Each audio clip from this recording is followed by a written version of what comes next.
طب في ناس مش هينفع تعمل عمليه، تمام؟ اللي هو زي مين؟ الناس اصلا اللي ممنوعه تخش عمليات. يعني مثلا الناس اللي عندها انيميا، اي واحد عنده انيميا بيبقى صعب يخش عمليات لانه ممكن في العمليه ينزف، صح؟ فبيقولوا لا، ظبط الانيميا بتاعتك الاول وبعدين روح اعمل عمليه.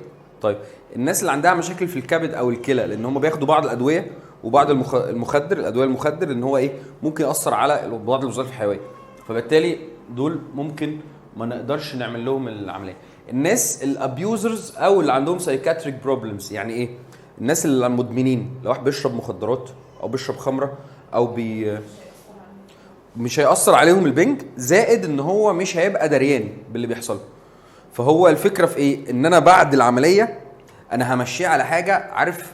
انا فعلا بشبهها بالطفل اللي بيتفطم او بالطفل اللي بدأ ياكل. عارف الطفل بدأ ياكل، تدخله شويه ميه شويه سوائل، بعدين ايه تديله، بدأ يمضغ فتديله ايه حاجه سهله البلع، بعدين تديله حاجه يقرقد فيها، طلع له اسنان فايه يقرقد في حاجات سنانه بتوجعه فتديله حاجه يقرقش فيها. عارفين الطفل تدريب؟ هو بالظبط ده اللي بيحصل معاه.